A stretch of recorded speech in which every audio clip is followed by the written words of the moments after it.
Halo semuanya, ketemu lagi bersama saya. Untuk pertemuan kali ini kita akan membahas atau melanjutkan soal pembahasan yang kemarin, yaitu UTBK 2020.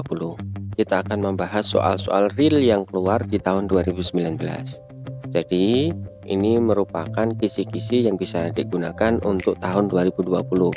Langsung saja kita bahas. Perhatikan soal berikut ini. Jika A per B lebih dari 0, maka di sini ada jika pernyataan, maka harus pernyataan. Pernyataan yang pertama, A per B lebih dari 0. Kalau A per B lebih dari 0, artinya nilai ini harus selalu positif karena lebih dari 0. Paham ya? Kita cek dari pilihan ganda yang A. Yang A di situ disampaikan nilai A sama dengan B. Kalau nilai A sama dengan B, berarti berapapun nilai A akan sama dengan B. Kalau kita buat dalam bentuk pecahan, A per B itu akan sama dengan ketemu nilainya 1. 1 itu lebih dari 0.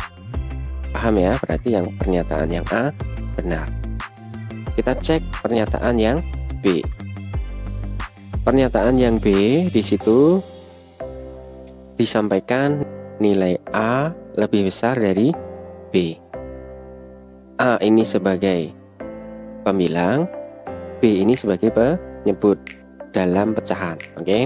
Kalau A lebih dari B, saya misalkan misal A-nya 2, B-nya 1. Kalau kita tulis dalam pecahan, berarti 2/1 sama dengan 2. Benar ya, lebih dari 0. Tapi coba kita cek, kalau A-nya 2, B-nya negatif 1, kalau kita susun dalam pecahan berarti 2 per negatif 1 ketemunya berapa? Negatif 2. Negatif 2 itu lebih dari 0 bukan? Bukan. Berarti pernyataan yang B salah. Paham ya? Oke. Coba kita cek yang C. Nilai B lebih besar dari A. Nah, ini nilai B lebih besar dari A.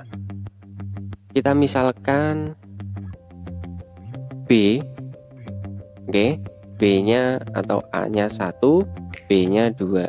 Kalau kita tulis dalam bentuk pecahan, A-nya 1 per B-nya 2, hasilnya pasti lebih dari 0. Setengah itu kan lebih dari 0. Coba kalau kita misalkan A-nya negatif 1, B-nya 2. Ini kan sama, B-nya masih lebih besar dari A. Coba kita tulis dalam bentuk pecahan. Negatif 1 per 2 sama dengan negatif setengah. Negatif itu kurang dari 0, berarti salah. Paham ya? Oke, berarti jawaban yang tepat yaitu yang A. Bisa dipahami ya adik-adik? Kita lanjutkan soal berikutnya.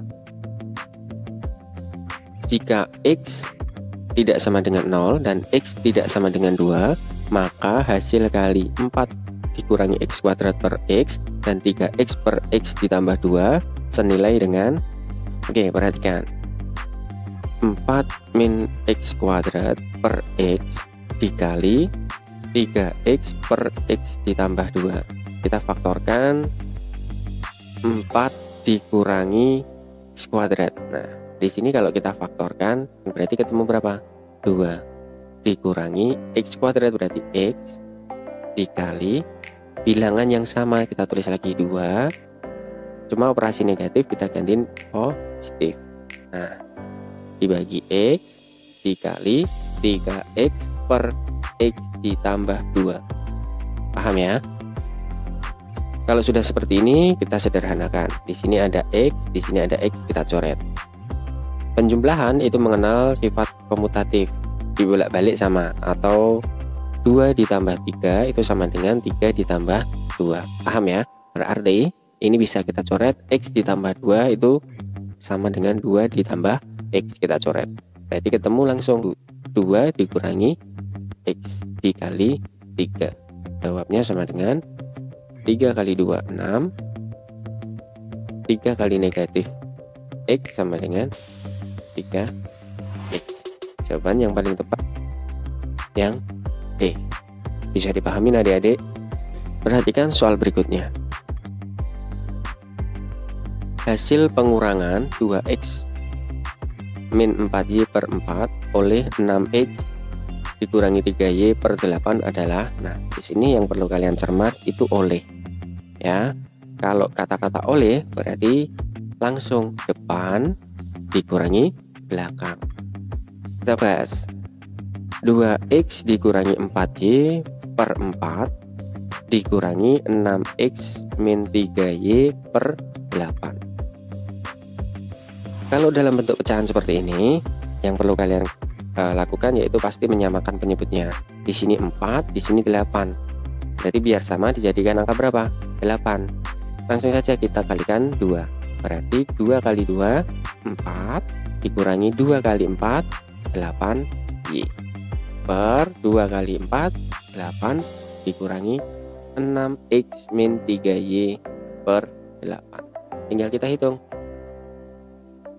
4 dikurangi 6 negatif 2x. Saya tulis negatif 8y dikurangi negatif 3y.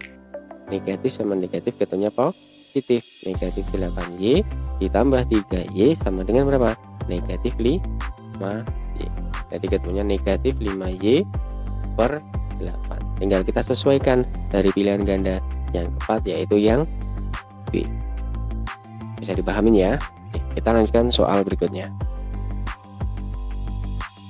Jumlah uang Ani 2 kali jumlah uang Budi. Jika Ani dan Budi masing-masing bersedekah 3.000, maka jumlah uang keduanya sama dengan jumlah uang Cita. Jika jumlah uang Cita adalah C, maka jumlah uang Budi adalah. Nah, untuk soal seperti ini yang perlu adik-adik cermat yaitu merubah kalimat menjadi model matematika. Nah, di sini jumlah uang Ani 2 kali jumlah uang Budi. Berarti kalau saya tulis misalkan Aninya A, berarti Ani itu sama dengan 2 kali uang Budi. Paham ya? Jika Ani dan Budi masing-masing bersedekah 3.000, berarti Ani dikurangi 3.000 buat sedekah, Budi juga dikurangi 3.000 buat sedekah. Jadi kalau ini dijumlahkan itu sama dengan uang Cita. Berarti A dikurangi 3.000 ditambah B dikurangi 3.000 itu sama dengan uang Cita. Yang ditanyakan jumlah uang Budi, berarti yang ditanyakan Budi. Nah, di sini kalimat pertama tadi ada A sama dengan 2B. Kita substitusikan saja A-nya ini ke persamaan yang depan ya. Ini A. Berarti A ini kita ganti dengan apa? 2B. Berarti kita masukkan 2B dikurangi 3.000 ditambah B dikurangi 3.000 sama dengan C. Oke, yang sejenis kita hitung 2B ditambah B sama dengan 3B. Negatif 3.000 ditambah negatif 3.000 berarti negatif 6.000 sama dengan C. 3B sama dengan C ditambah 6.000 berarti Budi sama dengan C ditambah 6.000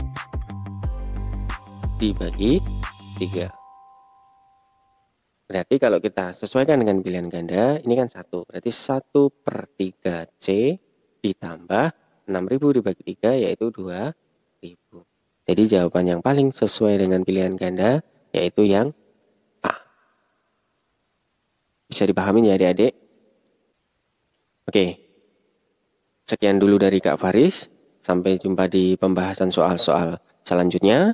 Bagi adik-adik yang belum paham, bisa diulangi video-video ini sampai adik-adik paham. Apabila ada yang belum paham, bisa tulis di kolom komentar, nanti akan saya bahas. Terima kasih, sampai jumpa.